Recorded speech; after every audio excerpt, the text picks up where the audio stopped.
ప్రజాపాలనలో వీళ్ళు ఏమంటుర్రు, బీఆర్ఎస్ కోయిదాగలు ఏమంటున్నాయి, గతంలో ఏమన్నాయి, ఎటట సంగతి ఏంది ఒక్కసారి అరుచుకుందాం. ఎటో పాయే దా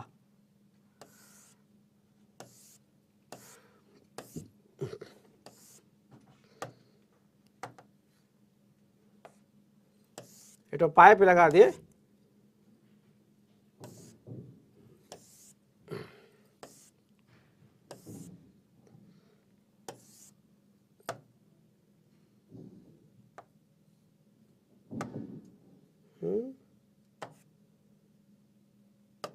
ఇది బోర్డు ఒకసారి కోయిలాగాని పట్టుకొచ్చినా అది కోయిలాగా కాడెత్తేస్తుంది, ఏమి వస్తలేదు.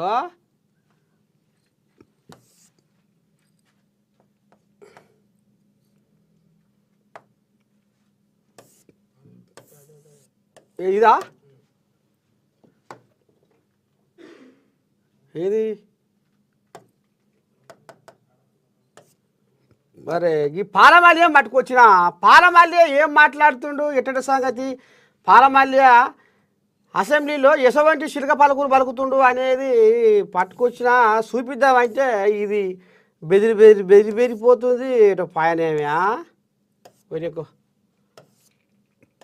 దొరకలేదుగా, ఇక ఫోన్లన్నా వినిపిస్తా ఏం చెప్ప. అయితే ఈ కోడిలాగా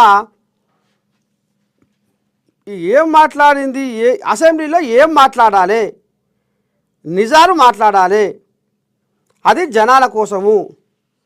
ఈ రకంగా అన్యాయం జరుగుతుంది మా ప్రాంతానికి, షెడ్డో పటో మాకు ఇది కావాలి, గిది గిట్లా అనేది అసెంబ్లీలో ఎమ్మెల్యేలు కొట్లాడాలి ప్రజల పక్షాన. అయితే గీ కోడిలాగా ఏమంటుందో ఒక్కసారి మీరు వినాలి. పిల్లగా ఇది జూమ్ పెట్టుకో.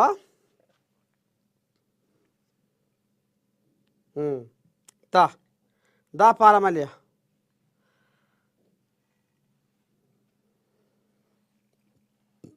ఇగో మా దైవం కేసీఆర్ అధ్యక్ష. ఢిల్లీకి అవుతాడు రారాజు, మనసున్న మన రాజు. రాముడు అంటే మనం ఫోటోలనే చూసినాం అధ్యక్ష, కానీ సాక్షాత్తు మన తెలంగాణకు రాముడు అధ్యక్ష. తారక రాముడిని ఎంత పొగిడినా సరిపోదు అధ్యక్ష. అసలు నా జీవితంలో నేను నాకన్నా చిన్నవాడు కాబట్టి దీర్ఘ 110 ఏళ్ళు దీర్ఘ ఆయుష్మాన్ బాబా. తనవాడ డిగ్రీ కాలేజ్ కూడా ఒక పర్మనెంట్ బిల్డింగ్ అనేది ఇప్పుడు కాంగ్రెస్ వాళ్ళు మాట్లాడుతున్నారు పర్ణికారెడ్డి స్టేజెస్ లో ఉన్నట్టుంది అధ్యక్ష. దాన్ని కూడా శాంక్షన్ వెంటనే ఇవ్వాలని కూడా కోరుకుంటున్నాను అధ్యక్ష.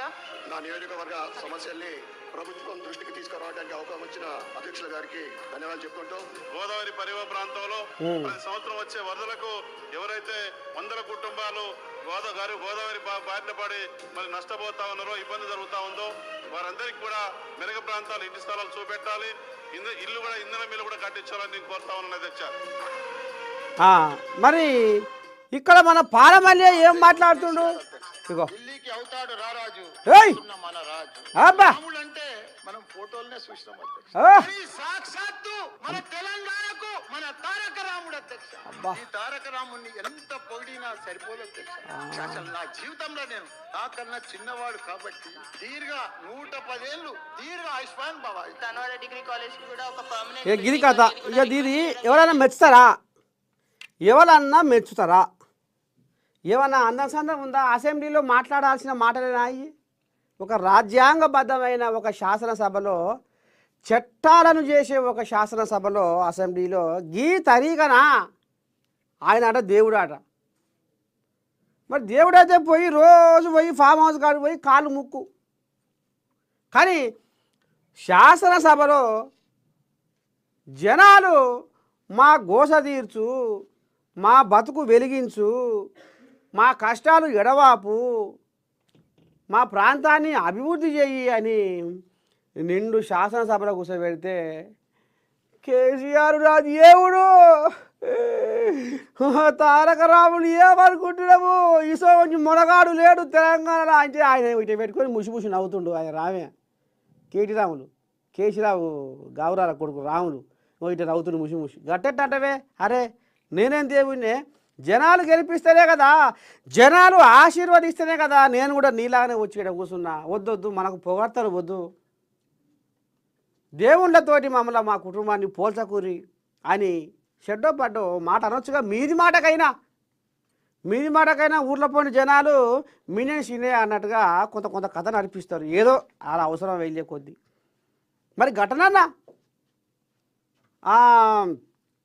ఇక వద్దు మళ్ళా వద్దు మాట్లాడక. ఏంది అది మమ్మల్ని మా కల్వకుంట్ల కుటుంబంలో మీరు దేవునితో పోలుస్తున్నారు, ఎవరు దేవుడు ఏంది ఏం కథ వద్దే జర్రా. ఎప్పుడు చూడు ఇదే భాగవతం అసెంబ్లీలో పాలమల్లి, ఎప్పుడు చూడు ఇక ఇటు కేసీరావును పొగుడు, ఇటు రావులను పొగుడు, అటు హరీష్ రావును పొగుడు, ఇదే సరిపోద్ది. గెలిపించిన జనాలు మరి వాళ్ళు ఏమంటుర్రో ఏం కథో కానీ మొత్తానికి పాలమల్లే మాత్రము ఇక గీ దుకాణమే, అసెంబ్లీలో మాత్రం గీ దుకాణమే ముంగటేసుకుంటాడు. ఎక్కడి దేవుళ్ళు, ఎక్కడి కేసీరావు, ఎక్కడి కల్వకుంట్ల కుటుంబం, అయితే వీళ్ళు దేవుళ్ళతోని సమానం అన్నట్ట. గిసంటి ఉద్దారకం రెండు ముచ్చట్లు మా ఇలాఖ గురించి మాట్లాడయ్యా అంటే ఆయన దేవుడు ఈయన దేవుడు, గిసంటి కథలు గిసంటి వ్యవహారాలు పాలమల్లే భాగవతం అసెంబ్లీలో గసవంటి పలుకులు పలుకుతుర్రు. అదే కాంగ్రెస్ వాళ్ళు మాకు దవాఖానా కావాలి, మాకు షెడ్డో పడ్డో ఇది కావాలి, గోదావరి వరదలు ఉప్పొంగిపోతే అక్కడ జనాలు మొత్తం అస్తవ్యస్తం అయిపోతుంది, అక్కడ జనజీవనం. గదేందో మాకు జర సై చేయరి. వాళ్ళే కాదు ఎవరైనా అసెంబ్లీలో జనాలు ఎన్నుకొని మిమ్మల్ని అలా కూసబెట్టారు కాబట్టి జనాల కోసం మీరు మాట్లాడాలి, జనాల సమస్యల మీద మాట్లాడాలి, జనాల సమస్యల మీద సర్కారును నిలదీయాలి, మాకు ఇది కావాలని కొట్లాడాలి. కానీ పబ్బతి పట్టుకుంటా ముసి నవ్వుకుంటా ఈ కథలు ఏంది ఈ కథలు అసెంబ్లీలా. ఇక పోతే ఇంకేముంది ఇలా. సరే ఇప్పుడు మనము వీళ్ళనే తీసుకుందాం, నమస్తే తెలంగాణ తీసుకుందాం. ఏముంది